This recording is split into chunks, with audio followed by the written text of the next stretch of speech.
Welcome. So today's story for fellowship is all about embracing the spirit since we started launching this actually 3 years ago.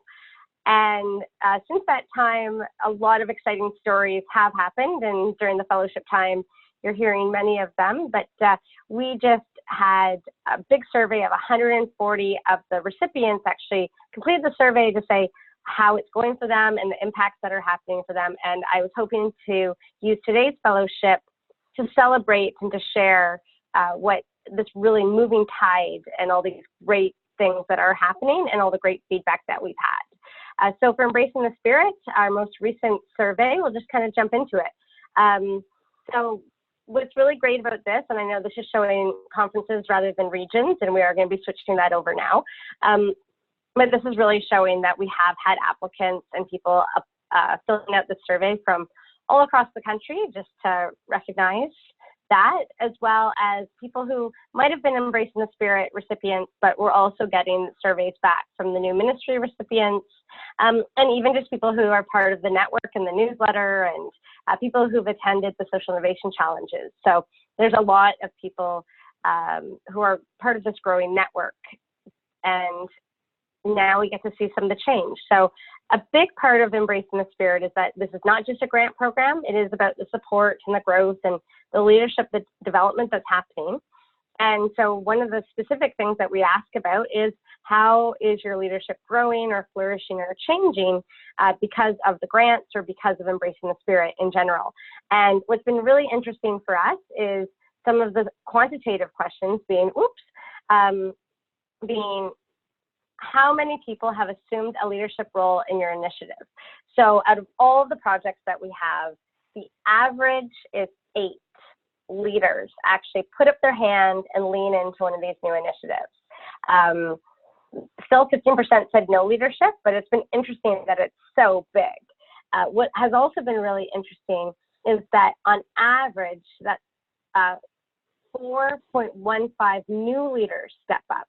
So often when we're in a community of faith, we think that it's always the same volunteers who are just being asked to do more. What's been interesting about the Embracing the Spirit initiative is that it's actually not the existing ones, it's brand new people who are stepping up. And actually 76% of the initiatives, so over 3/4, indicated that it's actually not the existing leadership that's doing this work, it's actually new leadership, which is really exciting. Another big part of this is actually leadership outside of the church. So it's not even just the community of faith and like new leaders within the community of faith, it's actually people outside of the church. And on average, every single new initiative has been having 1.7 new leaders from outside of the church community actually move forward and be part of whatever this new initiative is. So that's really, really exciting for us.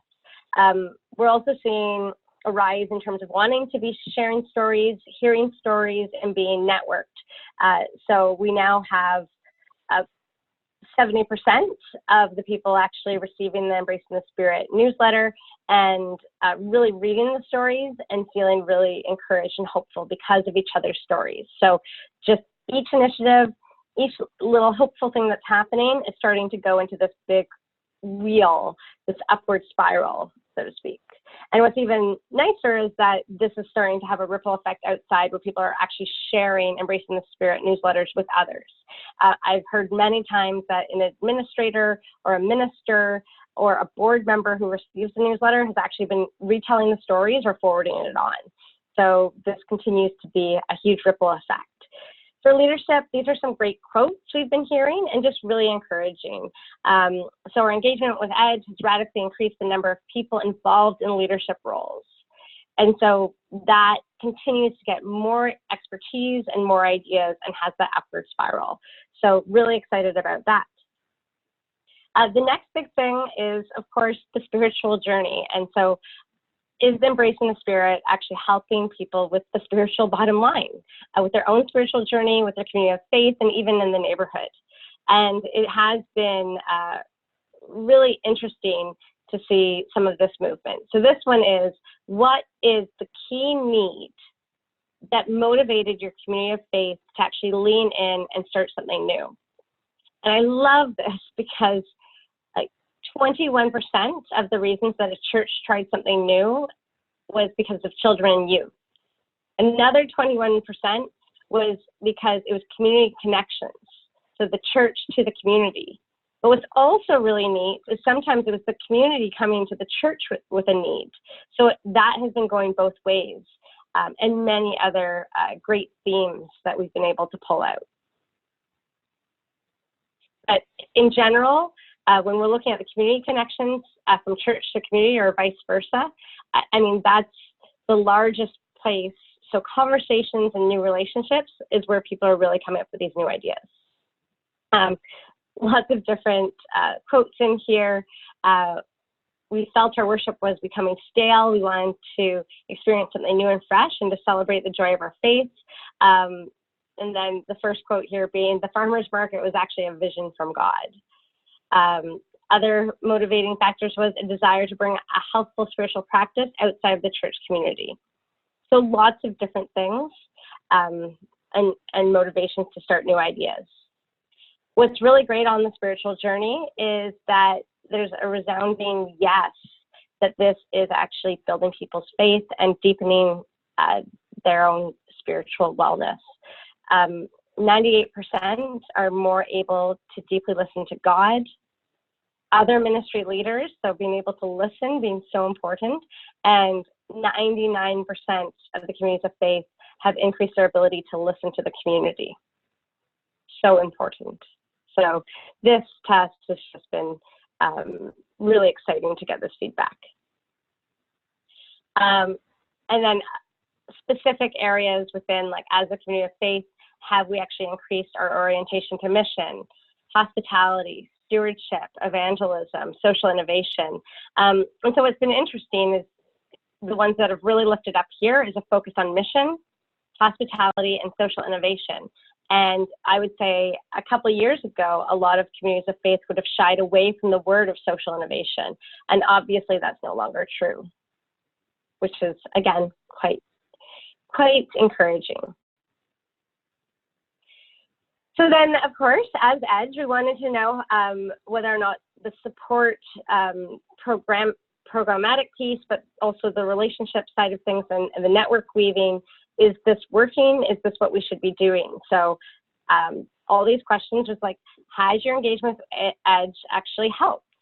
69% of the respondents said that their engagement to EDGE did actually change how leadership teams are developed and nurtured. So that's huge. Actually inviting people into leadership, and we saw that obviously an average of 8 leaders for every initiative that this is happening.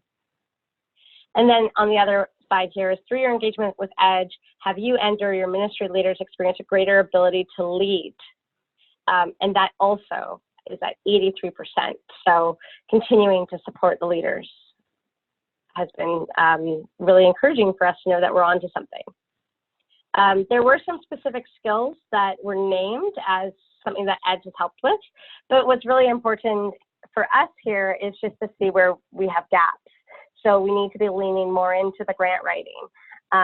But it's been really exciting to see the experimentation and sharing information and feeling confident are all skills that have really started to rise to the top. But of course, for us, then how are we leaning into other skill areas that aren't being listed here and still needed? But lots of specific quotes here again, which is really encouraging.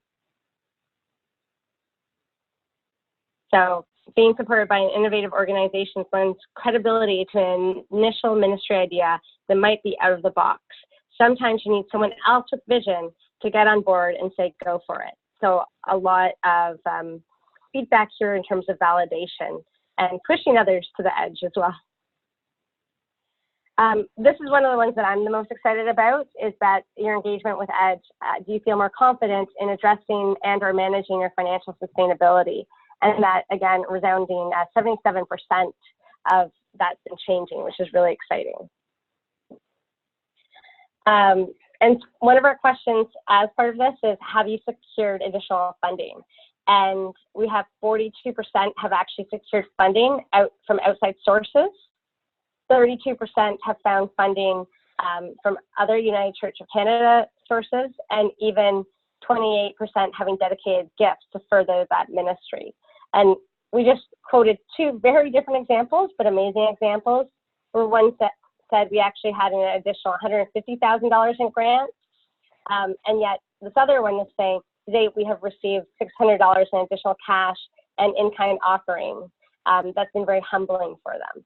So, I mean, any sort of commitment that's above and beyond where they had been before, we're seeing that happening, big and small.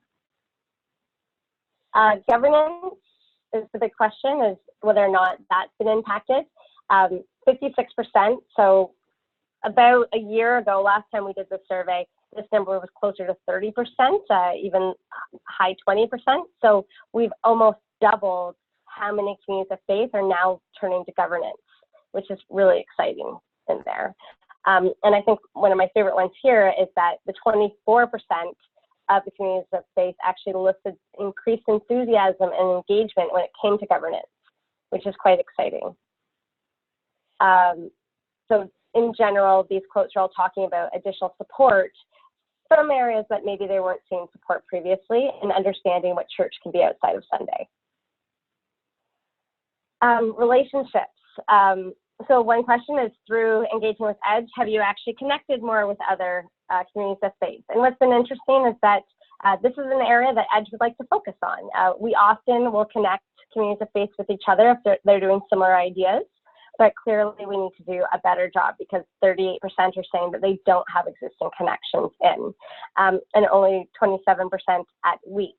So with only 1/3 feeling connected, this is something that we're going to continue to be creative and always looking for ideas of how to do that.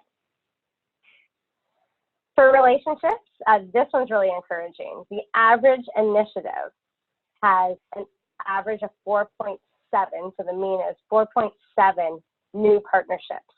They're not existing, this is brand new partnerships because of the initiative.